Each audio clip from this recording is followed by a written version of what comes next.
बैठे हैं, कोई ना कोई किसी भाई का, बहन का भाई होगा, किसी माँ का लाल होगा, किसी बाप का बेटा होगा। मैं गुजारिश करता हूं, ओ भाई, आज जो सबसे ज्यादा जुल्म होता है, और इसको कहो तो मीठा जुल्म, जो महसूस भी ना हो और काम भी कर जाए, वो जानते हो कौन सा जुल्म है? वो बेटियों पर जुल्म है। बाप के इंतकाल के बाद जब बेटियां का जी करता है ना कि हम उस दीवार को देखें जो दीवार मेरे बाप ने अपने हाथ से बनाई थी, मैं वो चारपाई देख के आऊंगी जिसपे मेरा बाप लेटा करता था। ये सोच के बेटियां जब मैके आती हैं तो भाइयों के चेहरों पे 12 बज जाते, भाविये उनकी जबान के तेवर बदल जाते, कड़वे लहजे हो जाते, और देख के मुंह बिगाड़ लेते। बहनों को बाप याद आ जाता है।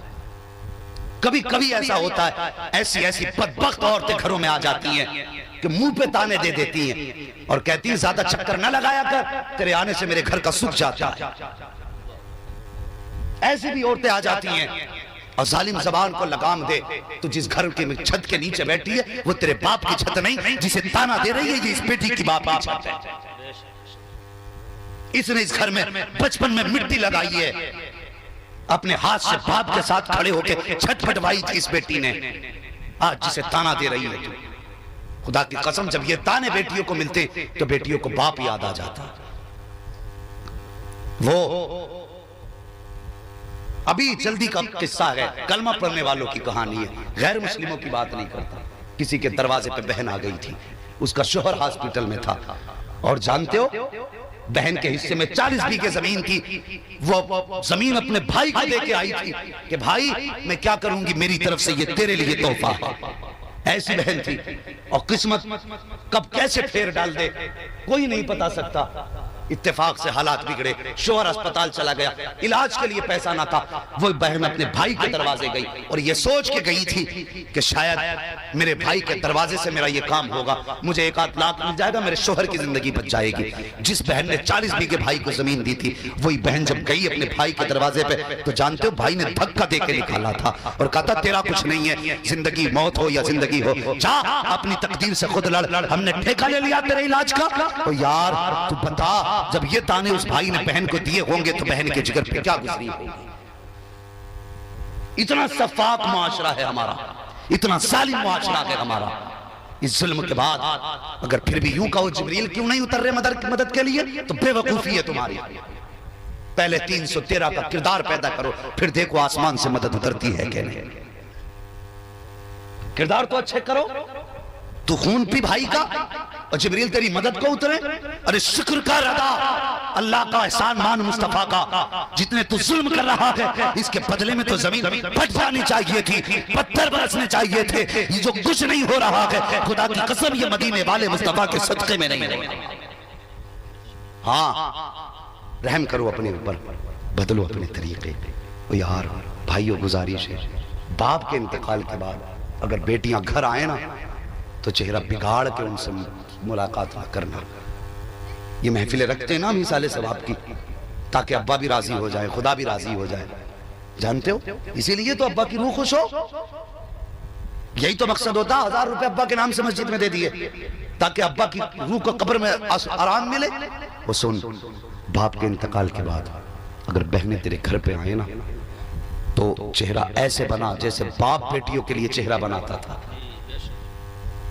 झुक के बेटियों से ना मिल, सीना चौड़ा कर, चेहरे पे खुशी ला, बहन का इस्तकबाल कर, और ऐसे मिल बहन से कि तेरे चेहरे में उसे बाप का चेहरा नजर आ जाए, तेरे किरदार में बाप का किरदार नजर आ जाए। और जब तेरे किरदार में बहन को बाप का किरदार नजर आएगा, खुदा की कसम इधर बहन मुस्कुराएगी, उधर कब्र में बाप की रूह मुस्कुराने लग जाएगी। हमें तो पता ही नहीं बाप को राजी कैसे करना है, हम तो यही सोचते हैं बस ऐसी राजी कर लेंगे लट्टू मार के। ओ भाई अल्लाह तौफीक दे तो बदले अपने तरीके, रिश्तों की कदर करें। भाइयों बाप के इंतकाल के बाद अगर बहनें आए ना तो सिर्फ भाई बन के नहीं मिलना है, उनसे बाप बन के मिलना है। अगर वो 4 दिन तेरे घर ना आए तो 4 दिन के बाद फोन करके पूछ बहन तू आई क्यों नहीं, 4 दिन हो गए तुझे देखने को दिल कर रहा है। अल्लाह की कसम बहन के सदमे ही खत्म हो जाएंगे, दुख ही दूर हो जाएंगे बहन के, अगर जिस दिन हमने ये किरदार पैदा कर लिया। मैं बताता अल्लाह अकबर के बहनों से रिश्ते कैसे निभाए जाते हैं, मगर इंशाअल्लाह कभी फिर ये बात बताऊंगा। कुल्लु मन अलैहा फान, हर चीज मिट जानी है, कुछ नहीं बचेगा। वह बका वजह रब्बिका ज़ुल जलाली वल इकराम, बाकी रहने वाली सिर्फ अल्लाह की ज़ात है, सिर्फ अल्लाह की ज़ात है, बका उसी की ज़ात के लिए है, हम सब के लिए फना है। तो साहिब आओ, कुछ लोग 40 साल जीते हैं, कुछ 50 साल जीते हैं, कुछ 100 साल जीते हैं, कुछ 200 साल जीते हैं, कुछ 300 साल जीते हैं, कुछ 500 साल जीते हैं। काम ऐसे कर जाओ कि हजारों साल की उम्र पा के जाओ। हाँ, आप कहोगे 1000 साल कैसे जिया जा सकता है? अब तो बंदे की उम्र 50 साल से ज्यादा नहीं है। हाँ, बज़ाहिर उम्र 50 नहीं है, लेकिन अच्छे कामों की बुनियाद डाल जाओ। जब तक वो काम जिंदा रहेगा, तुम्हारा नाम जिंदा रहेगा, नाम जिंदा रहेगा। अच्छे कामों से लोगों की उम्रें बढ़ा करती हैं। हाँ, तो सिर्फ इतने दिन ना जियो जितने दिन तुम खा पी रहे हो, बल्कि मरने के बाद भी अगर जिंदा होना चाहते हो, काम अच्छे कर जाओ, अच्छी मिसालें बना जाओ, ताकि तुम्हारे जाने के बाद लोग अपने बच्चों से कहा करें, बेटे अगर जिंदगी गुजारनी है तो फला की तरह गुजारना, जिसने बाप के बाद अपनी बहनों को बाप की कमी महसूस न होने दी, जिसने माँ के बाद अपनी बहनों को माँ की कमी महसूस न होने दी। हाँ साहिब, अखलाक ऐसे कर लो, किरदार अच्छे कर लो। अगर किरदार अच्छे हो गए ना, खुदा की कसम यकीन जानो, आंसू बहाने की ज़रूरत नहीं है। अखलाक अच्छे करो। और यार हम 1000 बार कहें हुजूर हमारे हैं तो क्या होता है, अगर वो एक बार कह दें ये मेरे हैं तो बेड़ा पार हो जाएगा। सही कह रहा हूं ना मैं? अब तो बोल दो अल्लाह के बंदो, बात सही है ना? अगर हुजूर एक बार कह दे ये मेरे हैं तो बेड़ा ही पार हो जाएगा। अमल ऐसे कर जाओ। अल्लाह अकबर। मरने के बाद जब तुमसे तुम्हारे घर वालों के बारे में पूछा जाए, बता किसका हक कैसे अदा करके आया है, तो कम से कम तुम अपनों के तो मुजरिम ना हो। बहन तो गरेबान पकड़ के ना कहे मेरा हक खा के आया था, मुझे रुला के आया था। माँ तो ना कहे कि मेरे आगे का खाना छीन लिया था। बाप तो ना कहे मुझे गाली बक रहा था। है कम से कम ऐसे काम कर जाओ कि जब तुम क़यामत में हिसाब हो ना, तो अपने खड़े होकर कह दें या अल्लाह हम इससे राजी हैं, या अल्लाह हम इससे राजी हैं, या अल्लाह हम इससे राजी हैं। जब तुम्हारे अपने कह देंगे हम इससे राजी हैं, रब का दरियाए करम जोश में आएगा। रब फरमाएगा जब तुझसे तेरे अपने राजी हैं, परेशान ना हो, तुझसे तेरा खुदा भी राजी है। सिर्फ बाप के रिश्ते में है जो तुम्हें बड़ा देख के खुश होता है। जब तुम कामयाबी हासिल करते हो, वो बाप जिसने पूरी जिंदगी अंगूठा छाप करके, सिर्फ अंगूठा लगा करके जिंदगी गुजारी है, जब तेरे हाथ में हाई स्कूल की सनद देखता है, कलेजा चौड़ा हो जाता है। जब तुझे अच्छी डिग्री के काबिल देखता है, वो फख्र करता है ये मेरा बेटा है। तू MBBS बने, वो कहता है ये मेरा बेटा है। तू हाफिज कुरान बने, वो कहता है ये मेरा बेटा है। तू कारी कुरान बने, वो कहता है ये मेरा बेटा है। यार जिसे जिंदगी में किसी ने सलाम ना किया, अगर वो तुझे सलाम करते हुए लोगों को देखता है, फख्र से कहता लोगों ये मेरा बेटा है। जिसके लिए दुनिया कभी खड़ी ना हुई, अगर औलाद के लिए उठता देखे, कहता ये मेरा बेटा है। ए बाप बता तो सही, तुझे क्या मिला? ना तुझे इज्जत मिली, ना तुझे सलाम मिला, ना किसी ने तेरे लिए ताज़ीम के लिए दो जुमले कहे। जो कुछ कहा गया बेटे के लिए कहा गया। बता तू खुश क्यों हुआ? तो बाप कहता है तुम नहीं देखते हो, इसके कद में मेरा कद नजर आता है, इसकी बुलंदी में मेरी बुलंदी नजर आती है। जब दुनिया इसके आगे झुक के सलाम करती है, वो सलाम इसको नहीं इसके बाप को हुआ करता। सुभान अल्लाह, नारे तकबीर, नारे रिसालत, नारे हैदरी, सुभान अल्लाह। इसलिए सिर्फ बाप वो होता है, सिर्फ बाप होता है जो तेरी बुलंदी देख के खुश होता है। सिर्फ बाप होता है जो तेरी तरक्की से राजी होता है। अगर ये चला गया फिर नहीं मिलेगा। कदर किया करो इन रिश्तों की, ख्याल किया करो अपने क्या होते कभी सोचा नहीं। हजरत जी गलत नहीं कह रहा, मुझे अनीस भाई ने बताया, बहुत खुशी हुई। कहते हैं आज तक हमारा परिवार अलग नहीं रहता है, वरना 4 पैसे कमाने के बाद बंदा 4 इंच की दीवार खड़ी करके कहता नहीं दरवाजा इधर मत खोलना, अपना दरवाजा उधर को रखना। ये जिंदगी हमारी हो गई है, सगा सगे की तरक्की देखने तैयार नहीं। अगर दीवार नीची है और पड़ोस में सगे भाई के घर से गोश्त की खुशबू आ जाए, सगा कहता है ये खुशबू आई कैसे? मैं इसे चटनी में बदल दूंगा, मैं इसके घी को पानी में बदल डालूंगा। हम दुनिया की दावत कर देते हैं लेकिन अपनों की नहीं। सबको खिलाएगा, प्रधान, ठेकेदार, जमींदार, जमादार सारे बैठ के खा गए, नहीं बुलाने जाता किसी अपने को। कहता गया तो मेरा कद छोटा हो जाएगा। तू पता है, तुझे जानता है अपने कौन होते? एक बंदे को कैंसर हो गया, बड़ा अमीर बंदा, और 25-35 साल से अमेरिका के अंदर था, दौलत बहुत कमाई, कैंसर हुआ। डॉक्टरों ने कहा बस तू महीने 2 महीने का मेहमान है, नहीं बचेगा, घर चला जा। जिसके पास सारा पैसा था, जो चाहता खरीद लेता, लेकिन जब डॉक्टरों ने कह दिया तो सब कुछ खरीद सकता है लेकिन सांसें नहीं खरीद सकता है, सांसें नहीं खरीद सकता। और यार इनकी इज्जतें किया करो, इनकी कदर किया करो। जहां डॉक्टरों के नुस्खे फेल हो जाते थे, वहां से कुरान के नुस्खे शुरू हुआ करते। लेकिन हम इनसे दूर हैं। अब्बा भी कहता मौलवी के धोरे मत जाइए, बड़ा दकियानूस है, पुरानी सोच रखता मौलवी, मौलवियों में मत बैठना, इनकी सोच पुरानी है। कसम खुदा की, जब सारी अक्लें फेल होती हैं तब यही पुरानी अक्ल काम आया करती है। डॉक्टरों ने कह दिया नहीं बचेगा, 2-3 महीने का मेहमान है, जा मिल ले अपने परिवार से, मौज कर अपने घर जाकर। जिसकी जिंदगी के 2 महीने रह जाएं, उसे पता हो मैं 2 महीने जीऊंगा, कभी मुस्कुरा सकता है? 2 महीने क्या यार, अगर ये बता दिया जाता इसकी जिंदगी 50 साल है तो बंदा कभी 50 साल मुस्कुराता नहीं। अगर मौत का दिन बता दिया जाता तो कोई दीवार तो क्या एक ईंट नहीं लगाता, इसलिए कि मौत से डर लगता है।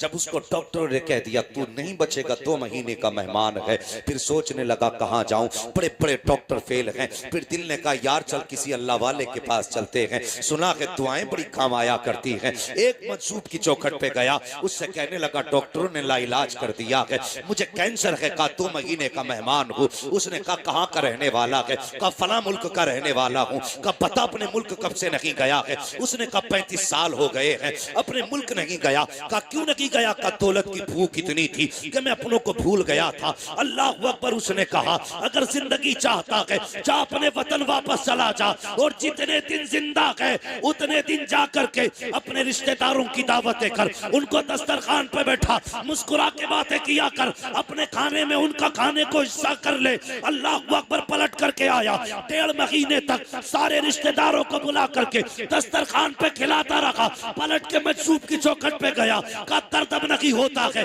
तकलीफ अब नहीं होती है। का 1.5 महीने तक मैंने अपनों को खिलाया है, जो रूठा था मना के खिलाया, जो नहीं आया बुला के खिलाया, जिसने दरवाजे बंद किए दरवाजे खटखटा के बुलाया। का जाके चेकअप करा। जब चेकअप कराया गया तो जिसके डॉक्टरों ने यह ऐलान किया था अब ये 1.5 महीने से ज्यादा नहीं जिएगा, चेकअप के बाद बताया का बता तो सकी वो कौन सा डॉक्टर था जिसने तेरा इलाज कर दिया है, जो कैंसर खत्म न होने वाला था 1.5 महीने में कैसे चला गया? उसने मुस्कुरा के कहा था ये वो डॉक्टर है जो मुर्दा घोषित करते हैं, एक हमारा डॉक्टर है जो मुर्दों को जिंदगी देता है।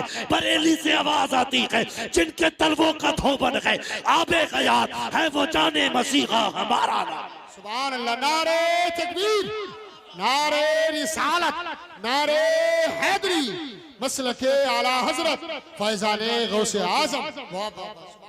अपनों को वक्त दिया करो, अपने दस्तरखान पे अपनों के हिस्से रखा करो।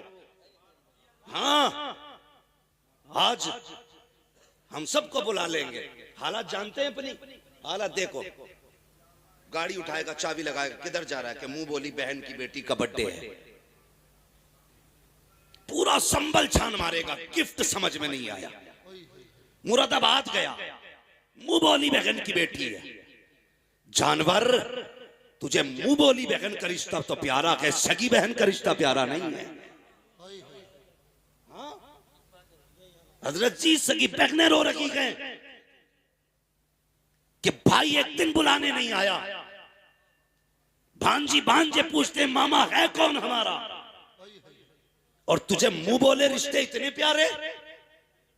कसम खुदा की खा के कहता हूं, मां के बाद अगर कोई मां का प्यार दे सकती है तो वो बहन दे सकती है।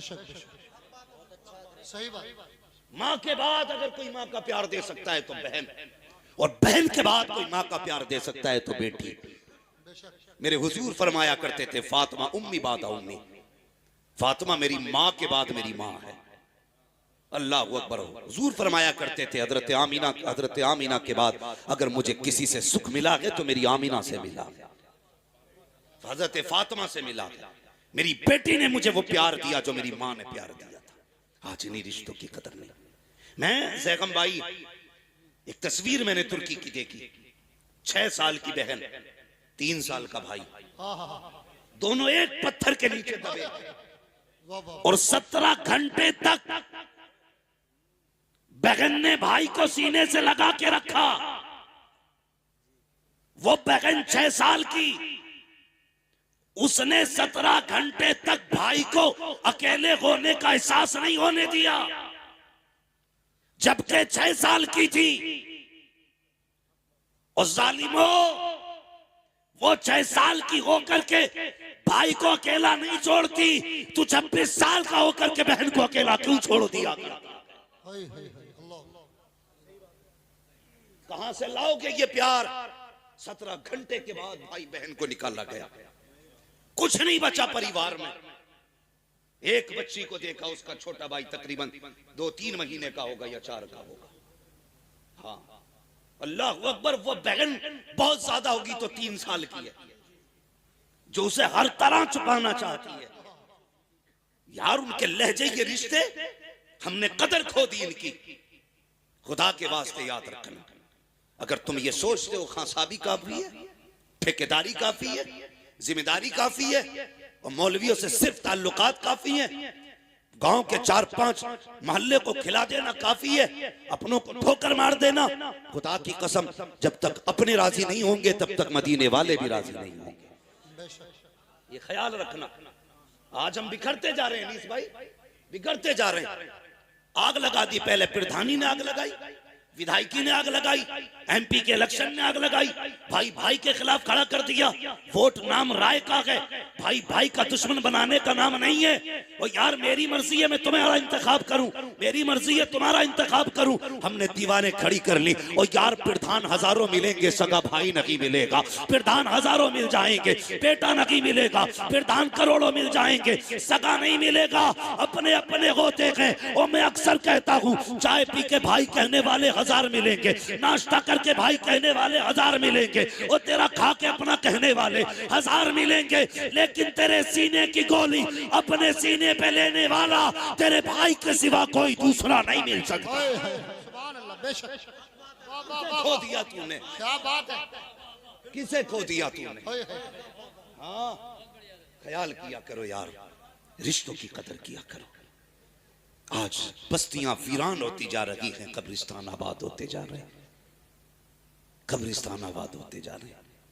पूरी जिंदगी अगर दौलत ना तुम हाथ में लेके घूमते फिरो, मेरे बाप का चेहरा दिखा दो, मेरे भाई का चेहरा दिखा दो, सारी दुनिया लेकर भी कोई तुम्हें तुम्हारा भाई नहीं लौटा सकता, तुम्हारा बाप नहीं लौटा सकता। ये रिश्ते हैं हमारे अपने। दिलों में जगह पैदा करो, दिल नर्म करो। नर्म, जब दिल नर्म होते हैं तो फिर रब का करम हुआ करता है, रब का करम होता है। एक बाप की जिंदगी देखो, एक बाप की। मैं आज ही सुबह उड़ीसा में एयरपोर्ट के लिए जा रहा था, मैंने मजदूरों की जो लाइन देखी हजरत, मैं पता नहीं मेरे सामने ही ऐसे मनाजिर आते।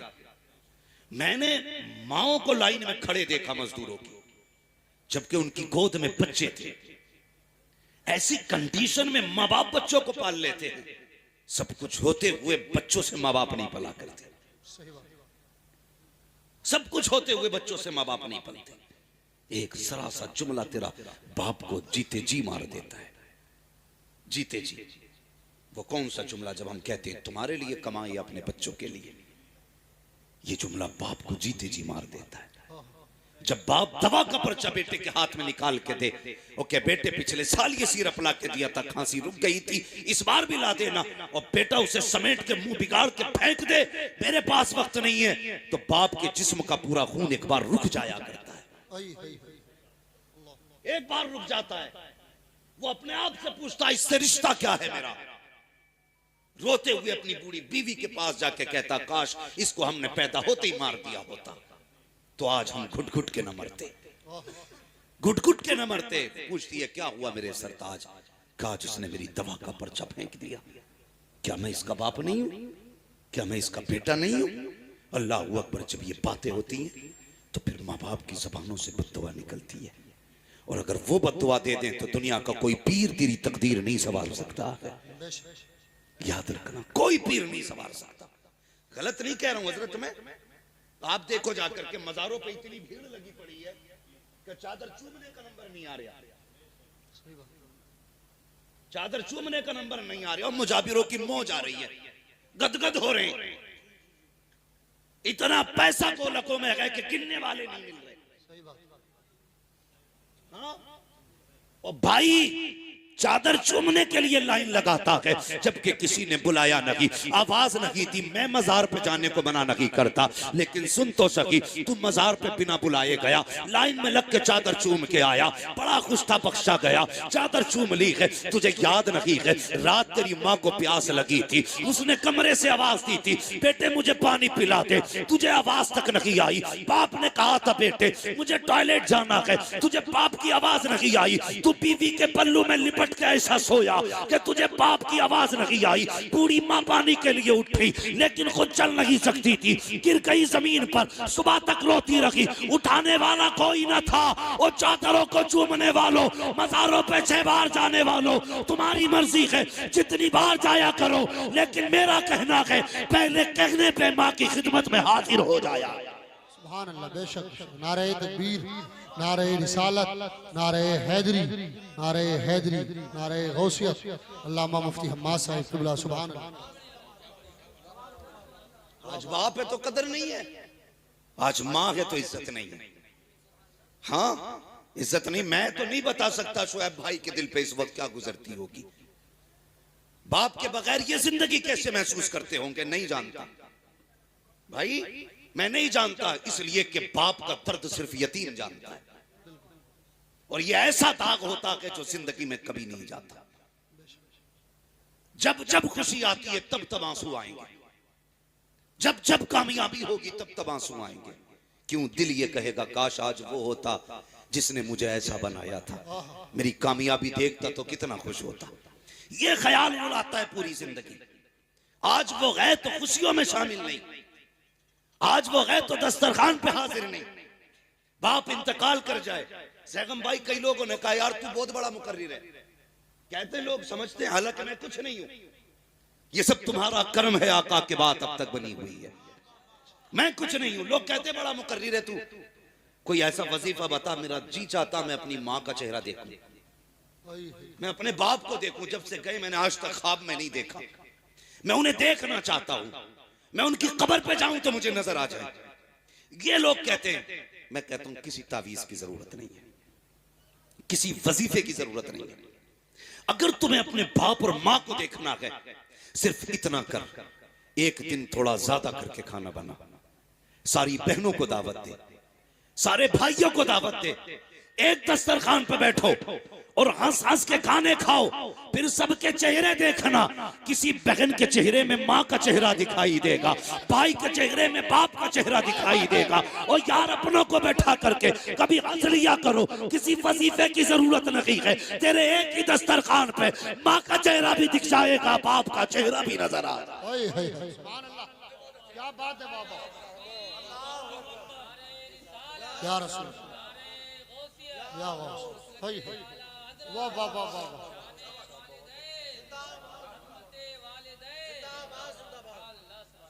देखा करो इन्हें। और जानते हो, हमने ना खाली माँ की फजीलत सुनी तो फिर बाप को तो बाहर ही डाल दिया। हाँ, गर्मियों में देखना बाप को पंखा तक नसीब नहीं होगा, अम्मा एसी में लेटी होगी, इसलिए कि सिर्फ माँ की फजीलत सुनी हमने।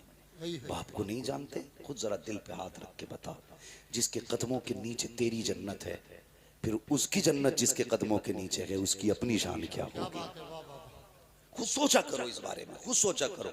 और बाप क्या होता है? मेरे हुजूर कभी अपने चचा को अपने पीछे नहीं चलने देते थे, हुजूर सैयदुल अंबिया होकर के। हाँ, इतनी पावर वाले कि अगर बैतुल मुकद्दस में आ जाएं सारे नबी खड़े हैं, मुसल्ले पे आने की हिम्मत नहीं किसी की। कौन आएगा मुसल्ले पे? जिब्रील मुसल्ले पे आज वो आएगा जो सबसे ज्यादा शान वाला होगा। कौन आया? फिर मेरे नबी मुसल्ले पे आए, मेरे नबी मुसल्ले पे आए। और इतनी पावर वाला यार, उसके लहजे की धमक कसम से कयामत में देखना। फकत इतना सबब है इन्हें काते बज़्म महशर का कि उनकी शान महबूबी दिखाई जाने वाली। उसके लहजे की धमक पुलसिरात पे देखना, मीजान पे देखना, मीजान पे देखना। अमल तुल चुके, फैसला हो चुका, बंदा गुनाहगार है। हुक्म हुआ खचेड़ो, जहन्नम की तरफ लेके चलो। बेड़ियां पड़ गई, हथकड़ियां लग गई, फरिश्ते लेके चले। इतने में तेरे मेरे महबूब आएंगे। वो मुड़ के कहेगा या रसूल अल्लाह मेरी मदद फरमाए। हुजूर आके कहेंगे ठहर जाओ, क्या मसला है? फरिश्ते कहेंगे हुजूर अमल भी तोला गया, गुनाह ज्यादा है, नेकियां कम है, फैसला हो चुका, ये जहन्नम जाएगा। जानते हो मेरे हुजूर कहेंगे फरिश्तों छोड़ो इसे। पहली आवाज पे फरिश्ते छोड़ देंगे। फिर आका कहेंगे फिर से अमल तोलो। हिम्मत नहीं है किसी फरिश्ते में, ये धमक है मेरे महबूब के लहजे की। हिम्मत नहीं है कोई ये कह सके तुल गए, कोई ये कह सके नहीं नहीं अब नहीं होना है, अल्लाह की तराजू है। नहीं, महबूब कहेंगे फिर तोलो। फिर अमल तोले जा रहे हैं। अब जब अमल तोले जाएंगे तो अब गुनाह कम हो जाएंगे, नेकियां बढ़ जाएंगी। फरिश्ते कांपने लगेंगे, मालिक तराजू तेरी, फैसला तेरा, इंसाफ तेरा। अभी तोला था गुनाह ज्यादा थे, अब तोल रहे हैं, अब नेकियां ज्यादा हैं। रब फरमाएगा फरिश्तों देखते नहीं हो, मीजान पे महबूब आके खड़ा हो गया है। अगर ये खड़े हो करके अमल तुलवाए फिर भी गुनाह ज्यादा हो जाए, ये मेरी रहमत को गवारा नहीं हो सकता। सुभान अल्लाह। नारे तकबीर, नारे रिसालत, नारे हैदरी, अज़मत रसूल पाक मुफ्ती हम्माद साहिब क़िबला। सुभान अल्लाह। ये उनके लहजे की धमक। अल्लाहु अकबर। वो पैगंबर, कभी आपने ना अपने चचा को अपने पीछे नहीं चलने दिया, नहीं चलने दिया। क्या फरमाया करते थे? आका फरमाते थे चचा मेरे पीछे ना चला करो, लोग कहते हैं आपकी शक्ल मेरे बाप अब्दुल्ला से मिलती है। जब तुम पीछे चलते हो तो लगता है कि अब्दुल्ला मेरे पीछे है। अल्लाह अकबर। ओ खुदा के वास्ते कदर करो बाप की भी, इज्जत करो बाप की भी। ये वो दरख्त है ना जो अपने जीते जी अपने बेटे पे कभी धूप नहीं पड़ने देते, औलाद पे कभी धूप नहीं पड़ने देता। ये वो दरख्त है जो अपनी औलाद पर धूप नहीं पड़ने देता। ये वो दीवार है जो अपने बाप अपनी औलाद तक किसी आंधी के झोंके को नहीं आने देता। बाप अगर घर में बिस्तर पे भी पड़ा है ना तो औलाद के लिए चट्टान होता है, चट्टान होता है औलाद के लिए। इसलिए गुजारिश है, इज्जत किया करो बाप की, कदर किया करो, और इनके सामने कभी ऊंची आवाज में बात ना किया करो, ना किया करो। जब कहते हो ना तुमने हमें दिया ही क्या है, तुमने हमारे लिए किया ही क्या है, ये बड़ा मुश्किल जुमला होता है, बड़ा मुश्किल। मेरे एक मिलने वाले और मैं नाम नहीं लूंगा, तो वो एक दिन मुझसे कहने लगे मौलाना मैं बच्चों की जमीन के लिए ना, ताकि इनकी जमीन बची रहे, मैंने जेलें काटी है। अपनी औलाद की जमीन बचाने के लिए। लोग अकेला था मैं बाप का, दुश्मनों ने पूरी ताकत लगाई कि ये मर जाए, इसकी जमीन हम हड़प लें, जेल चला जाए, जमीन बिक जाए। वो कहता है कि मैं औलाद की खातिर जेल काट के आया ताकि इनकी जमीन बच जाए। आज मेरी औलाद जब मुझसे कहती है कि तुमने हमारे लिए क्या किया है, तो कहता है यहां का पसीना तलवे में निकल जाता है, तलवे में निकल जाता। उस बाप के जुमले क्या थे? उसने कहा था मौलाना सच बात ये है, ये मुझसे पूछते मैंने इनके लिए क्या किया है। वो कहता पैदा करने वाले की कसम, जायदाद छोड़ो, दौलत छोड़ो, तालीम दी, बिजनेस दिया, सब छोड़ दो, मैंने जो इनके नाम रखे हैं ये उसकी कीमत नहीं अदा कर होता है। वो कहते हैं जो मैंने इनके नाम रख दिए हैं ये उसकी कीमत नहीं अदा कर। इसलिए तुमसे गुजारिश है मेरे बच्चों, अल्लाह तुम्हें जवानियां दे और होश में आओ। कभी बाप को तकलीफ न देना, कभी बाप को दुख न देना, वरना अगर ये चला गया हमेशा उस कांधे को तरस जाओगे जिस पे रख के तुम सर रोया करते थे। नहीं मिलेगा कोई तसल्ली देने वाला, वरना दुनिया इतनी अजीब है, लोग रो के सुनते हैं, हंस के उड़ा देते हैं। तुम्हारे दुखों को दुखों की तरह सुनेंगे, फिर मौज करेंगे तुम्हारे हटते ही, हंसी उड़ाएंगे तुम्हारी। सिर्फ एक बाप है जो तेरे आंसू देख के रो देता है। इसलिए मेरी गुजारिश है, इज्जत किया करो बाप की, कदर किया करो माँ की। ये बहुत कीमती रिश्ते हैं, बहुत कीमती रिश्ते। सुना होगा एक दिन हजरत मूसा कलीमुल्लाह ने अर्ज की थी, मेरे मालिक वो बंदा कौन है जो जन्नत में मेरे साथ रहेगा? अल्लाह ने फरमाया महबूब मूसा देखना चाहते हो? कहा जी। कहा फला मकाम पे चले जाओ, उसकी दुकान है। गए, जाके देखा गोश्त काट रहा था, चक्कर में थे कौन सी नेकी इसने की है कि कलीम के साथ जन्नत में रहेगा। आप बैठ गए, बताया नहीं मैं कौन हूं, वो भी नहीं जानता था चेहरे से। बैठे रहे, सुबह से शाम हो गई, गोश्त काट के बेचता रहा। आपने देखा कोई नेकी भी इसने नहीं की। फिर सोचने लगे शायद रात को ये कयाम करता होगा। जब वो दुकान बंद करके चलने लगा ना, तो आप भी पीछे पीछे हो लिए।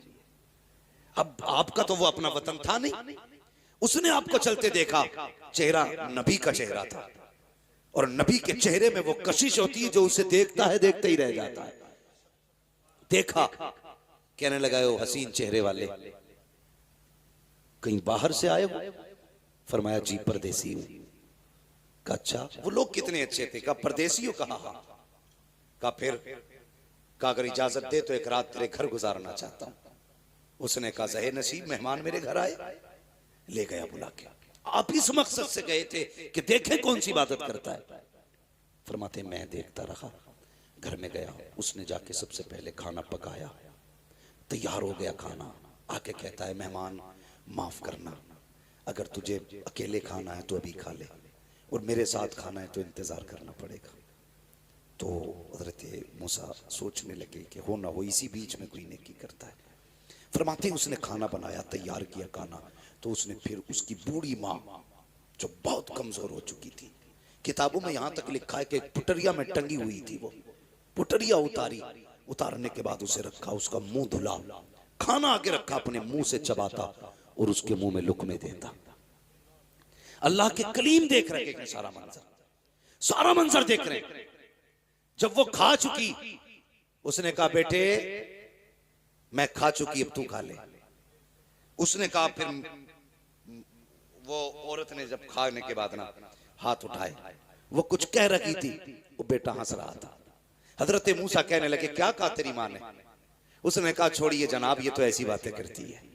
कहा क्या कहा? कहने लगे जब ये दुआ के लिए हाथ उठाती है तो वो मांगती है कि जो समझ में नहीं आता मिल जाएगा। कहा क्या? कहा जब भी हाथ उठाती कहती है अल्लाह मेरा बेटा खिदमत करता है, इसके बदले में बस इतना चाहती हूं कि जिंदगी में मुझे मूसा का चेहरा दिखा दे और मेरे बेटे को जन्नत में मूसा का साथ अता फरमा दे। वो हंस के कहता देखिए जनाब, ये मेरी माँ ऐसी दुआ करती है, क्या ये हो सकता है? कहां कलीम, कहां मैं, और ये मेरी माँ का तो हाल देखो, बेटे से कितना प्यार करती है, जन्नत में कलीम का साथ मांग रही है। इतना सुनना था, अल्लाह के नबी की तबस्सुम आया चेहरे पे, मुस्कुरा के उठे, कहने लगे परेशान क्यों होता है? ले आज तेरे रब ने, आज रब ने तेरी माँ की दुआ कबूल कर डाली है। कहा कहना क्या चाहते हो? कहा जो तेरे सामने बैठा है ये कोई और नहीं है बल्कि अल्लाह का कलीम मूसा आया है। कह दे इससे तू भी दीदार कर ले, ये भी दीदार कर ले, और रह गई जन्नत में जाने की तो रब ने बता दिया है जन्नत में मेरे साथ कोई और नहीं रखेगा बल्कि तू ही रहे। अल्लाह अकबर। ये माँ होती है, ये माँ होती है जो गैर मुमकिन को मुमकिन बना देती है। हाँ, गैर मुमकिन को मुमकिन बना देती है। कहा था ये कहती है हो जाएगा ऐसा, फरमाया हो चुका है। अल्लाह अकबर। ये माँ है, मगर मसला ये अलग है। हम वहां जा रहे हैं तावीज़ कराने, जिसके हाथ में 10 अंगूठी हैं, बाल कमर तक हैं, ठीक है, और मुंह से यहाँ तक आ रही हैं, दिल में नमाज पढ़ता है, जाहिर में खाना खा रहा है, यहाँ बैठे बैठे हरम के कुत्ते मार रहा है। उसके पास जा रहे हो भाई, उसके पास जा रहे हो? ये उलमा बैठे हैं, जिम्मेदारी के साथ कह रहा हूं। एक तरफ अगर 70 वली बैठ जाएं और तेरे हक में बद्दुआ करें, दूसरी तरफ तनहा तेरी माँ जिसके नाखून में गोबर, हाथ में मिट्टी लगी हो, कपड़े भी कई जगह से फटे हों, बुढ़ापे की छुर्रियां माथे पे हों, कोई शबाब, कोई जाहिर खूबसूरती का ना हो, कोई सफाई सुथराई भी ना हो। फरमाया गया 70 वली बैठ के तेरे हक में दुआ करें, एक माँ बैठ के तेरे हक में दुआ करने लग जाए, अल्लाह 70 वलियों की टाल देता है, एक माँ की नहीं टाला करता है। ये माँ होती है, इसलिए कदर किया करो माँ की, इज्जत किया करो माँ की। अल्लाह से दुआओं में मांगा करो, अल्लाह में माँ बाप का फर्माबरदार बना, वरना आप कलम वाले हो, कोट वाले हो, जायदाद वाले हो, कुछ भी हो, माँ बाप के नहीं हो तो कुछ भी नहीं हो, कुछ भी नहीं। आज जेब पे कलम लग जाए ना, जेब पे जरा सा कलम लग जाए तो फिर उसकी सारी पावर अब्बा को ही दिखा रहा है, अब्बा को दिखा रहा है। अगर बाप ने कह दिया लल्ला इधर को हटिए, ये लल्ला इधर को हटिए, कह रहा दिखते नहीं हो, ड्रेस गंदी कर दी। और बेगैरत जिसके हाथों पे मिट्टी बता रहा है ना, तो अगर इसने अपने गंदे कपड़े पहन के मजदूरी ना की होती ना, आज तेरे बदन पे साफ कपड़े नहीं होते। हाँ, तेरे बदन पे साफ कपड़े नहीं होते। आज जिससे कह रहा है ना तुमने कपड़ों का ख्याल नहीं किया, अगर इसने अपने कपड़ों का ख्याल किया होता तो शायद कोई तुझे पहचानने वाला भी नहीं होता। हाँ, कभी ख्याल आया करे ना, वो क्या मेरे सामने, वो क्या मेरे सामने। मैं एक बात और कह के जाना चाहता हूँ, खुदा के वास्ते, जिस तरह बाप की इज्जत करते हो ना, बाप के बाद बड़े भाई की भी उतनी इज्जत किया करो, उतनी इज्जत किया करो बड़े भाई की। इसलिए ज़ैगम भाई बाप के बाद भाइयों को बड़ा भाई बाप बन के पाला करता है, बाप बन के पाला करता है।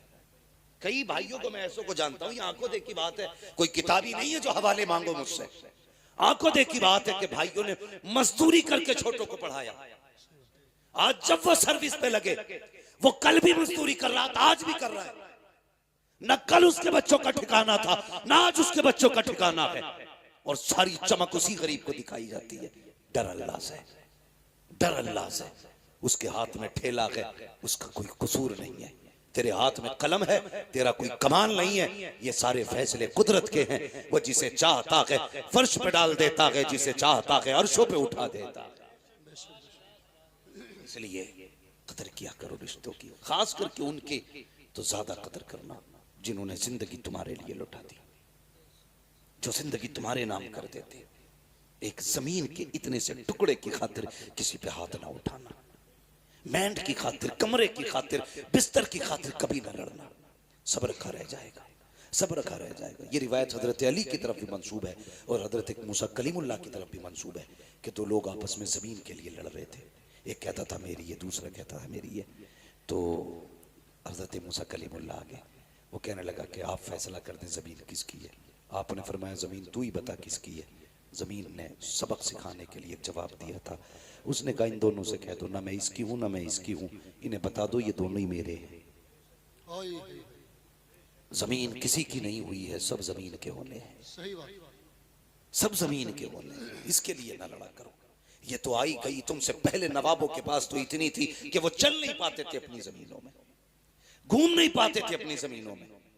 600 नौकर रहते थे उनके दरबारों में, खाली जमीन देखने के लिए हैं। आज 4 बिगल्ली है, फट गया, रोड पे आ गई तो मर गया। फिर कद नीचे थोड़ी आ रहे हैं अगर हाईवे पे आ गई है तो। सही है बात है 4 बिगल्ली हाईवे पे आई है, मर गया, 3 करोड़ का रेट मिल गया। तू 3 का ना 30 करोड़ का बेच ले, और कफन में जब लिपट के जाए हम तेरे हाथ देखने आएंगे कितने लेके जा रहा है, कितने छोड़ के जा रहा है। कुछ नहीं लेके जाओगे, सिर्फ अमल लेके जाओगे, दुआएं लेके जाओगे अपनों की। किसी का दिल रखा है तो वो खुशियां आप लेके जाओगे, किसी को दुख से निकाला है तो वो मुबारकबादियां आप लेके जाओगे। वरना मैं ऐसे जनाजे भी मैंने देखे। एक साहब का जनाजा जा रहा था तो एक गैर मुस्लिम आया, बोले जरा रोको रोको, इनका जनाजा नीचे रखो, मुझे मुंह देखना है। लोगों ने रख दिया, यार करीबी है, पड़ोसी है, देखना चाह रहा, दिखा दो। जानते हो उसने कफन हटवा के क्या कहा था? उसने कहा था प्रधान वो जमीन के कागज किधर हैं जो तुमने मेरी जमीन पे कब्जा किया था। बेटों की शर्म से नजरें झुक गई थी। ये आंखों देखी वाली बात कर रहा हूं। वो कह रहा था वो जमीन किधर है जो तुमने मुझसे जबरदस्ती ली है, लेके जा रहे हो या छोड़ के जा रहे हो? वो भाई अगर किसी ने जनाजा रोक के इतना कह दिया तो समझ लेना ना दुनिया में खैरियत है ना आखिरत में खैरियत है, ना आखिरत में खैरियत ना दुनिया में खैरियत। ऐसी जिंदगी जी के जा, तेरे जनाजे के पीछे कोई यतीम रो के कहे अफसोस रोटी खिलाने वाला चला गया, अफसोस कोई पानी पिलाने वाला चला गया, अफसोस ईद पे कपड़े बनाने वाला चला गया। ऐसी जिंदगी जी के जा, कसम से कोई तीजा करे ना करे, कोई 40वां करे ना करे, बरसी की फाता हो ना हो, अपने पीछे ऐसे लोग छोड़ जाओ जो कहे मालिक हमारा सहारा गया है, कब्र में अपनी रहमत का सहारा देते। 40 में एक जगह है और गरीब यतीम की एक दुआ अपनी जगह पे असर रखा। इसलिए अपने पीछे से छोड़ के जाओ। मेरे हुजूर का जनाजा उठाना, अबू बकर सिद्दीक साथ में थे, गौर से सुनना, अबू बकर सिद्दीक साथ में थे। घर में से चीख के रोने की आवाज आई, फरमाने लगे कौन रोया? तो देखा एक बच्ची रो रही थी। तो आपने फरमाया क्या बात है? उसने कहा हम इसलिए रो रहे हैं, हमारे घर में कोई नहीं था करने वाला, मैं और मेरी दादी थी। हुजूर हमारी बकरियों का दूध निकालने आया करते थे, आज के बाद हमारी बकरियों का दूध कौन निकालेगा? मैं छोटी हूँ, दादी बूढ़ी, हम तो भूखे रह जाएंगे। अबू बकर सिद्दीक ने बच्ची को सीने से लगा के कहा था, बेटी परेशान मत होना, ये हुजूर का करम है कि जाते जाते अबू बकर को तेरे घर का पता दे जा रहे हैं, अबू बकर को तेरे घर का पता दे के जा रहे हैं। फरमाने लगे बेटी आज के बाद अबू बकर आया करेगा, पूरी दौरे खिलाफत में आप उनके घर जाते, बकरियों का दूध दूधते और उनको दे के आया करते थे। यार कम से कम ऐसी जिंदगी गुजार के जाओ, ऐसी जिंदगी गुजार के जाओ। हम तो अगर यतीमों पे हाथ भी रखते ना तो कैमरा पहले लगाते, फोटो पहले लेते थी। मैंने यतीम के सर पे हाथ रखा, मैंने गरीब को सीने से लगाया। ये क्या मसला है? पढ़ो ना आप तारीख। मदीने शरीफ में ना एक ऐसी बूढ़ी भी थी जिसका कोई नहीं था। जब काम तकसीम हुए ना, हजरत उमर फारूक आज़म और सहाबा कैसे लोग थे, कैसे लोग थे, नेकियां ढूंढा करते थे। कहीं काम मिल जाए ऐसा जिससे नेकी में, भाई इसे सही कर लो यार, कहीं काम मिल जाए ऐसा जिससे नेकी। पता चला एक बूढ़ी है जिसका कोई नहीं। हजरत उमर गए, दरवाजा खटखटा दिया, आवाज आई कौन? का मां तेरे दरवाजे पे आया हूं, मैं इजाजत दे तो आज से तेरा काम करूंगा, तेरे घर का काम आज से मैं किया करूंगा। बूढ़ी ने कहा नहीं बेटी, नहीं बेटे, तू घर के मेरे काम मत करना। आपने जिद की सिर्फ इसलिए ताकि नेकी मिल जाए किसी की मदद की। तो बूढ़ी कहने लगी तू है कौन? कहा अम्मा मुझे उमर कहते हैं, मुझे उमर कहते हैं, माँ इजाजत दे तेरे घर के काम करूं। तो माँ कहने लगी बेटे कोई है जो आता है मेरे घर का काम करके चला जाता है? हजरत उमर कहते हैं क्या नाम है उसका? तो बूढ़ी कहने लगी नाम तो उसने आज तक नहीं बताया, आज तक उसने नाम नहीं बताया, आज तक नाम नहीं बताया उसने। अच्छा फिक्र हुई कि चलो आता कब है? का रात को आता है या किसी भी वक्त आता है, काम कर जाता है। हजरत उमर कहने लगे देखूंगा कौन है वो। खड़े हो गए, आधी रात गुजरी ना, देखा कोई नंगे पैर दबे पैरों से आ रहा था, चेहरे पे कंबल पड़ा है और जैसी दरवाजे पे आया हजरत उमर ने चुपके से आके कंधे पे हाथ रखा, आने वाले जरा नाम तो बता तू है कौन?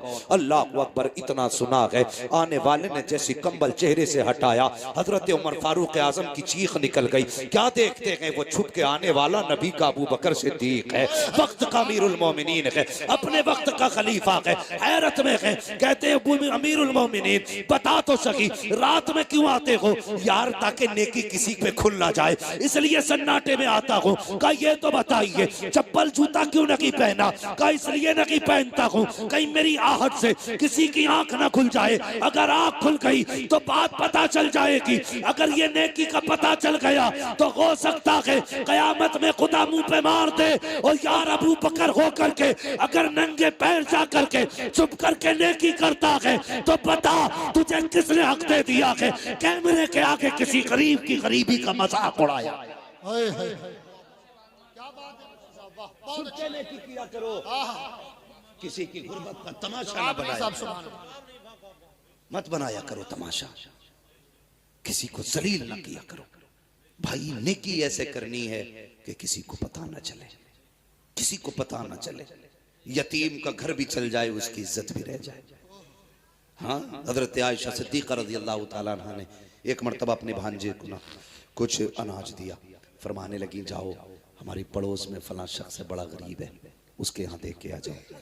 जाने लगे ना तो उम्मुल मोमिनीन ने बड़ी बात कही थी, फरमाने लगी जा तो रहा है बेटे लेकर के, पहली बात तो उसके हाथ में मत देना, दूसरी बात नाम मत बताना, हाँ नाम मत बताना। अल्लाह अकबर।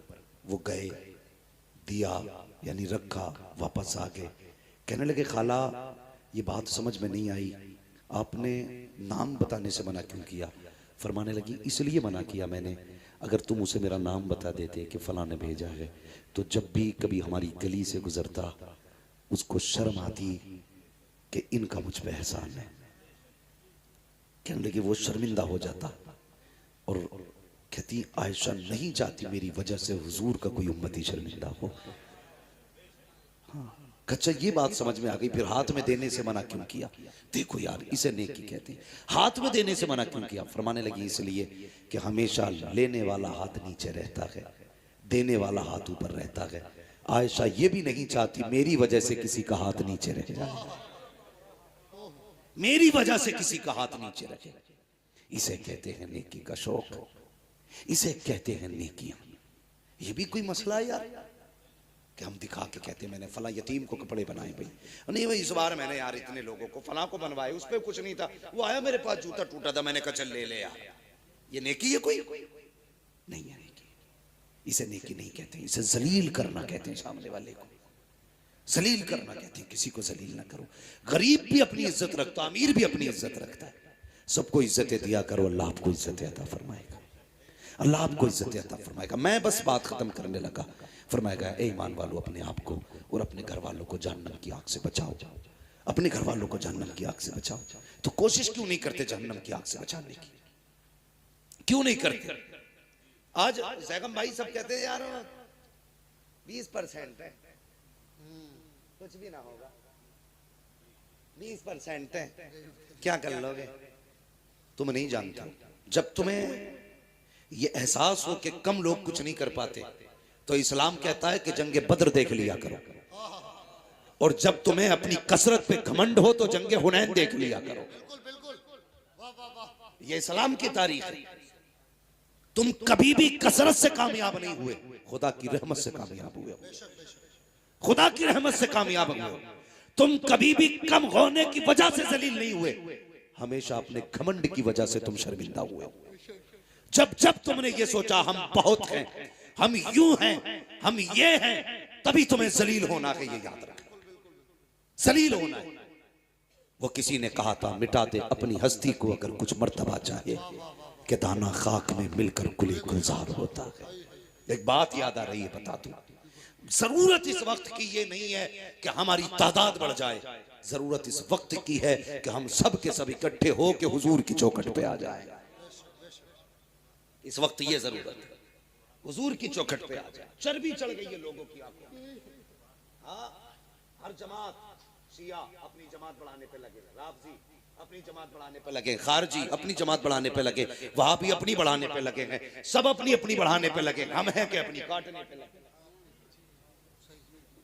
हम अपनी जमात को काटने पे लगे, हम घटाने पे लगे। निकालो इसको, ये मौलवी ठीक नहीं, ये पैसे लेता है, ये हंसाता है, ये बातें करता है। अपना काम करना। खुदा तू नहीं है, खुदा वो है जिसने पैदा किया है। तुझे हिसाब नहीं देना, हिसाब उसे देना है जिसने पैदा किया है। अपनी सोच, दूसरे की फिक्र मत कर। हम एक दूसरे की जड़ें काटने पे लगे। मिटा दे अपनी हस्ती को अगर कुछ मर्तबा चाहे, कि दाना खाक में मिलकर गुले गुलजार होता है। खत्म कर अपने आप को, ये मैं खत्म कर दे, अना खत्म कर दे। जब मस्जिद में जाके तू ये सोचेगा ना मैं नमाज पढ़ने आया हूं, अल्लाह सजदे मुंह पे मार देता है। तूने ये सोच भी कैसे लिया मैं आया हूं? ये वो चौखट है, एक ही सफ में खड़े हो गए महमूद व अयाज, ना कोई बंदा रहा ना कोई बंदा नवाज। खत्म करो अपने आप को, अना खत्म कर दो, मिटा दो, भूल जाओ कि हम भी कुछ हैं। अगर छोटे से भी गलती हो जाए तू माफी मांग ले, क्या चला जाएगा? उससे कहते माफ कर दे, कसम खुदा की। इतना कह दोगे ना, खुदा भी राजी हो जाएगा, मुस्तफा भी राजी हो जाएगा। सारे ही करबला वालों से मोहब्बत करते हैं ना, करते हैं कि नहीं? सबको हसनैन करीमैन से प्यार है ना। अल्लाह ताला हमें उनकी मोहब्बतों का सदका अता करे। मैं सिर्फ एक बात कहना चाहता हूं, हसनैन करीमैन दोनों भाइयों में किसी बात को लेकर के नाराजगी हो गई। 3 दिन गुजर गए ना, 3 दिन गुजरे तो इमाम हुसैन ने इमाम हसन को खत लिखा। कहा भाई नाना की हदीस याद नहीं है कि मोमिन से 3 दिन से ज्यादा नाराज नहीं रहना चाहिए? ये लिखा तो उधर से खत आया, नाराज है दोनों, मिलने नहीं आए। इमाम हसन ने खत लिखा, फरमाने लगे फिर तुम क्यों नहीं आए? तुम मुझसे कह रहे हो ना कि नाना ने कहा 3 दिन से ज्यादा नाराज नहीं रहना चाहिए, तो तुम ही आ जाते।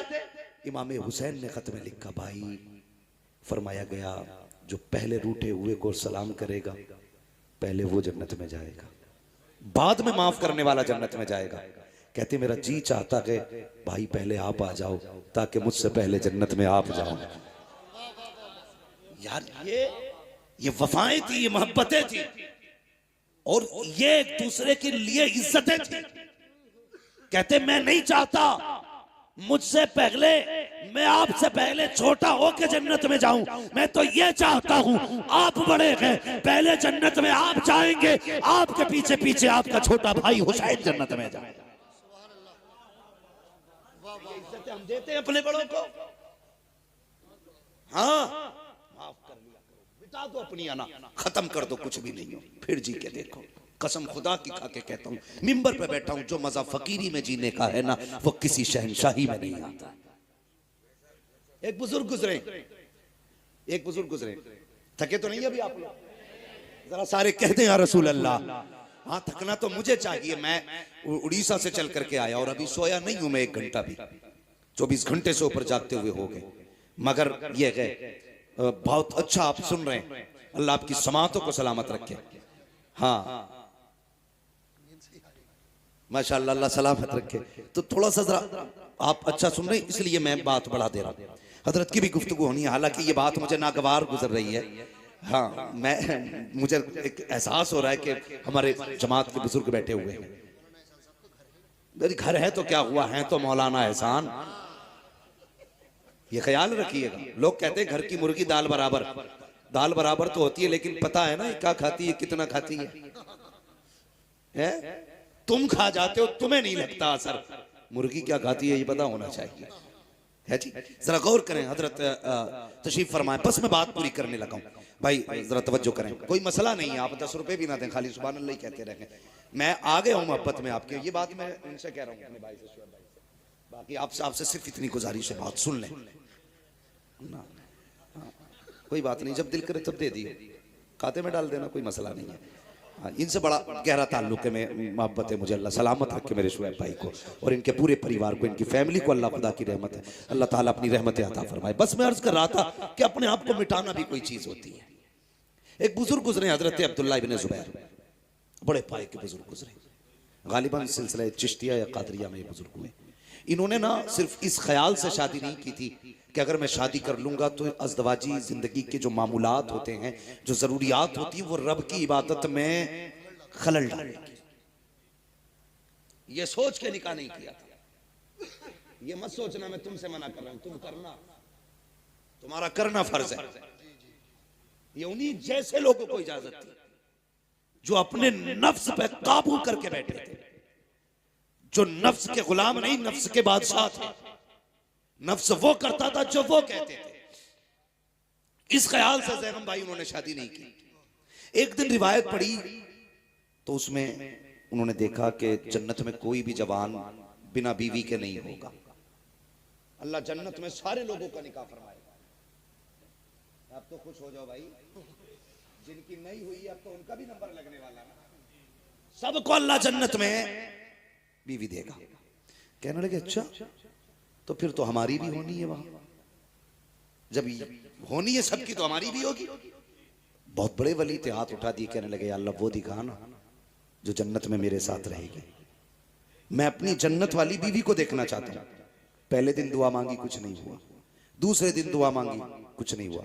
तीसरे दिन दुआ की उन्होंने, लेटे, आंख लगी, तो जब आंख लगी ना एक खातून सामने आई, रंग काला, रंग काला, पुराना लिबास, पागलों जैसी हालत, और कहने लगी अब्दुल्ला मैं मैमूना वलीद हूं, मैं बसरा में रहती हूं। बस इतना सुना ना, उठे बसरा चल दिए, बस्ती में पहुंचे, कहने लगे मैमूना वलीद कहां मिलेंगे। लोगों ने कपड़े देके, हुजूर आप मैमूना वलीद को पूछ रहे हैं, इतने बड़े आलिम हो के, उससे क्या काम। कहा क्यों का, वो तो पागल है। कहा क्यों का, लोग पत्थर मारते हैं उसको। कहा क्यों मारते हैं। कहा जब लोग हंसते हैं तो वो रोती है, लोग रोते हैं तो वो हंसती है, दीवानी है वो। कहा कहां मिलेगी। कहा हुजूर वो उजरत पे हमारी बकरियां चराती है।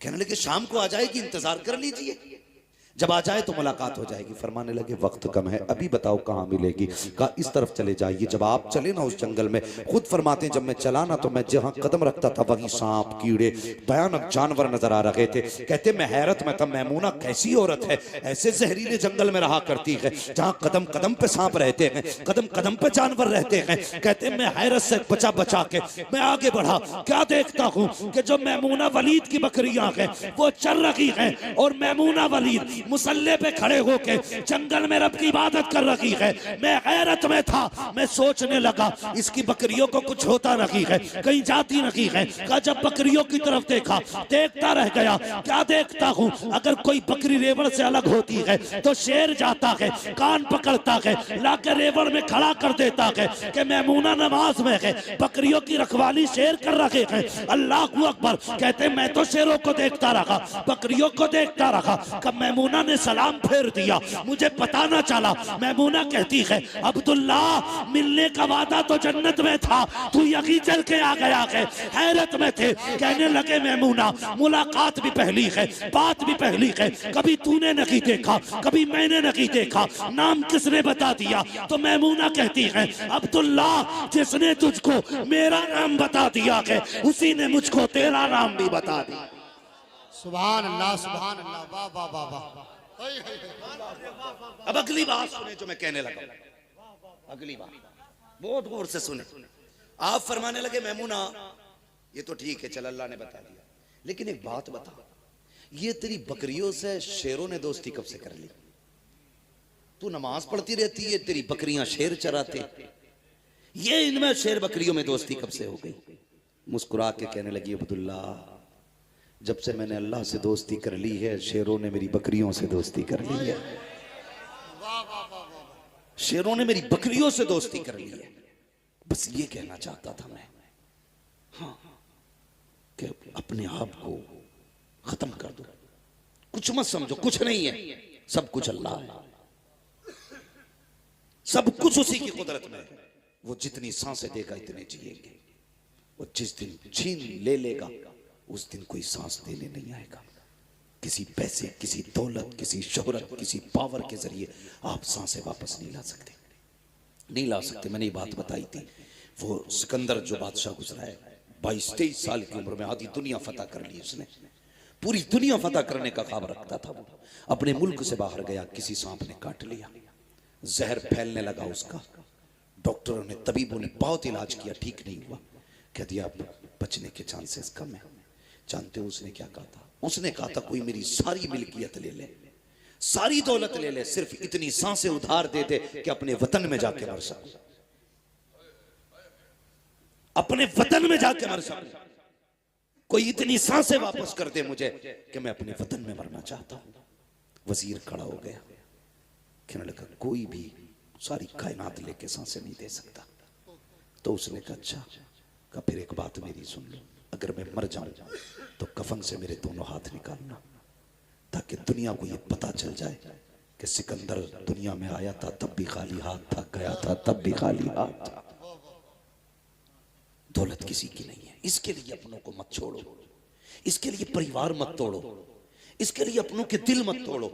क्या चीज है यार, 100-200 रुपए, 1000, 10,000, 1 लाख की भी औकात क्या है। एक फोड़ा कमर में निकल आए 10 लाख लग जाते हैं 2 दिन के अंदर।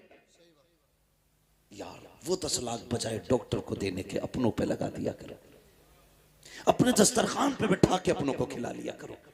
जब तेरे अपने खुश होकर तेरे लिए दुआ करेंगे, खुदा की कसम ना तेरा पैसा वकीलों पे जाएगा ना डॉक्टरों पे जाएगा, तो दुनिया में भी इज्जत से रहेगा, आखिरत में भी इज्जत से रहेगा। इसलिए मेरी गुजारिश है, मुत्तहिद रहें, मोहब्बत से रहें, परिवार को समेट के रहें, एक दूसरे का बाजू बन के रहें। खत्म कर दो इंच बीघे भर की जमीनों की लड़ाइयां। यार कोई भी जमीन जान से ज्यादा नहीं हो सकती, खून से ज्यादा नहीं हो सकती है, कोई भी दौलत अपनों से ज्यादा नहीं हो सकती है। अगर बिछड़ने के दर्द का एहसास ना हो तो उनसे पूछो जिन्होंने अपनों के जनाजे उठाए हैं, उठाने के बाद कभी सीधे नहीं हो पाए, कभी सीधे नहीं हो पाए। ये वो हैं जो किसी बाजार में नहीं मिलेंगे, किसी मेले में नहीं मिलेंगे, किसी कारखाने में नहीं मिलेंगे। ये सिर्फ वो प्रोडक्ट था जो कारखाने कुदरत से बना, एक बार मिला तुझे दोबारा नहीं मिलेगा, दोबारा नहीं मिलेगा। कदर करें, इनकी इज्जत करें। और सबसे ज्यादा इज्जत का हकदार बाप होता है, माँ होती है, अपना परिवार होता है। लोग कहते हैं मैं फलां की जगह गया था, शादी में 10,000 दे के आया, और ये देखता नहीं तेरी फूफी की बेटियां जहेज की वजह से घर पे बैठी हैं, तू उन्हें जहेज नहीं दे पाया। तेरी खाला की बेटियां जहेज की वजह से बैठी हैं, तू जाके संभल के चौराहे पे इसलिए जहेज रखवा के आया ताकि कल अखबार में आ जाए। सगी फूफी, खलेरी बहनों, मुमेरी बहनों को इसलिए नहीं दिया कि किसी को पता नहीं चलेगा। यार देना ही वही होता है जो किसी को पता ना चले। अपनों को लेके चले, मिला के चले, खर्च करो इन पे, अल्लाह तुम्हारे दस्तरखान पे इनके हिस्से का भी रिस्क अता करेगा। हाँ, इनके हिस्से का भी रिस्क अता करेगा।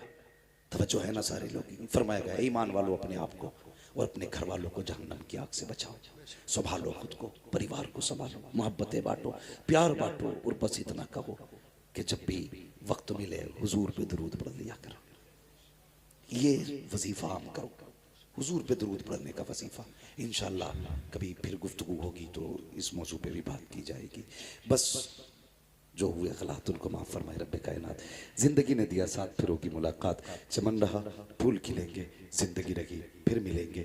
मुसाफिर हैं हम भी, मुसाफिर हो तुम भी, किसी मोड़ पर फिर मुलाकात होगी। फ़कीरान आए सदा कर चले, सदा खुश रहो ये दुआ कर चले। सारे लोग कलमा शरीफ पढ़ लीजिए। ला मुहम्मद रसूलुल्लाह व मा अलैना इल्लल बलाग। अस्सलामु अलैकुम व रहमतुल्लाहि व बरकातुहू। आ जाए कि किसी की बेटी की आंख में बिला वजह आंसू न दिया जाए, बस यही दर्द लेके जाता हूँ। बरगे हिना पे लिखता हूँ मैं दर्द दिल की बात, शायद कि रफ्ता रफ्ता लगे दिल रुबा के हाथ। अंदाज़े बयां मेरा बहुत शौक नहीं है, शायद कि उतर जाए तेरे दिल में मेरी बात। हाँ साहिब, बेटियों की इज्जत करो। भाई फुरकान के घर में बेटी पैदा हुई है, मैं दुआ करता हूँ ये उलमा आमीन कहेंगे, अल्लाह ताला इस बेटी का नसीब अच्छा करे। वरना साहिब हमारा समाज कितना सफाक है, और तुम जानते हो बाप बेटी को कितनी मुसीबतों से पालता है। जैसी बेटी शऊर की दहलीज पे कदम रखती है, कभी बाप ने बेटी से मजदूरी नहीं कराई है, कभी किसी के घर पे बाप ने बेटी से बर्तन साफ नहीं कराए हैं। और यार अगर कमर झुक गई है, उसने झुकी कमर पे बोरियां तो उठाई है, लेकिन अपनी बेटी को घर से निकल के बेआबरू होने नहीं दिया है। और तुम्हें क्या पता है किस मुसीबत से बाप बेटी की परवरिश करता है। और खुदा की कसम थक के आता है, लेकिन जब बेटी का चेहरा देखता है तो मुस्कुरा दिया करता है। इसलिए कि सामने बेटी का चेहरा है। कितनी मुश्किल से एक बाप बेटी को जवान करता है। जब बेटी जवानी की दहलीज पे कदम रखती है, उसके बाद जब रिश्ते का बाप के दिल में ख्याल आता है, उधर बेटी की जुदाई का गम सताया करता है। दूसरी तरफ ये ख्याल आता है न जाने किस घर में मेरी बेटी जाएगी, मेरी बेटी का तो पता नहीं, वहां इज्जत से लुक़मे खिलाए जाएंगे या ठोकर मार के टुकड़े दिए जाएंगे। वो तो ये भी नहीं जानता है जिस बेटी को मैंने आज तक सीने से लगा के पाला, कल जिस घर में जाएगी मेरी बेटी को इज्जत की निगाह से देखा जाएगा या जिल्लत से ठोकर मार के रोटियां खिलाई जाएंगी। कितने गम होते हैं एक बाप के दिल पर। अभी ये ख्याल बोझ कम न थे, इतने में जब रिश्तों की बातें होती हैं, कोई बिचौलिया आके कहता है तुम्हारी बेटी का फला जगह से रिश्ता आया है, बताओ तुम्हारी क्या राय है। अल्लाह अकबर, बेटी के रिश्ते की बात सुन के बाप के दिल पे धक से झटका लग जाता है कि अब जिस बेटी को जिंदगी भर पालता रहा, अब उस बेटी को जुदा करने का वक्त आ गया है। लेकिन मनो बोझ रख के बेटी के निकाह के लिए अगर बाप राजी होता है, उसके बाद जो बीच का आदमी होता है कहता बताओ क्या दोगे बेटी को। ओ यार जब गरीब बाप ये सुनता है क्या दोगे बेटी को, तो बेटी को सामने खड़ा करके कहता है साहिब सिर्फ यही मेरी जिंदगी भर की कमाई है, बेटी दे रहा हूँ, इससे बड़ी और क्या दौलत दूं। दूंगा। जब वो कहते कैश कितना दोगे, बाप बेटी की भलाइयां गिनाना शुरू करता है। गरीब कहता मेरी बेटी ने कभी किसी की तरफ निगाह उठा के नहीं देखा। वो कहता बताओ कैश कितना दोगे। फिर बाप कहता है मेरी बेटी कभी घर से बाहर इसने कदम नहीं निकाला है, मेरी बेटी ने कुरान की तिलावत भी की है, मेरी बेटी को उर्दू भी आया करती है, सब कुछ पढ़ा है, लेकिन इज्जत बेच के तालीम हासिल नहीं की है। मेरी बेटी ने सब कुछ घर में रह के पढ़ा है, लेकिन ये जालिम समाज, दौलत का कुत्ता समाज, दौलत का भूखा समाज, पेट का गंदा समाज जब बाप बेटी की तारीफ करता है तो उसकी खूबियों की तरफ नहीं जाता, बल्कि इसके दिमाग के अंदर तो एक नशा सवार होता है। कैश कितना दोगे, दौलत कितनी दोगे, अल्लाह अकबर। जब बार बार कैश की बात आती है तो गरीब बाप का कलेजा दुखने लग जाता है, रोता के कहता है या अल्लाह कैसी दिन के लिए बेटी को पाल पोस के बड़ा किया था कि तेरे महबूब के उम्मती आए और आने के बाद बेटी की कीमत लगाई जाए। हाँ साहिब, हम तो उस समाज से हैं कि अगर गोश्त भी खरीदते हैं तो पैसे दे करके खरीदा करते हैं, अगर घर का सामान खरीदते हैं तो पैसे दे करके खरीदते हैं। लेकिन ये कितना सफाक समाज है, कितना जालिम समाज है जो बेटी दे रहा है उसी से दौलत का भी सवाल कर रहे हो, जो अपनी जान दे रहा है उसी से पैसे की भीख मांग रहे हो। और नादान जन्नत ऐसे नहीं मिला करती है, अगर जन्नत चाहता है तो सोच गरीब की बेटी का सहारा बन जा, यहाँ गरीब की बेटी का तू सहारा बन जा, कयामत में मुस्तफा तेरा सहारा बन के दिखा रहे। नारे तकबीर, नारे रिसालत, उलमाए अहले सुन्नत, मसलके आला हजरत मुफ्ती हम्माद साहब किबला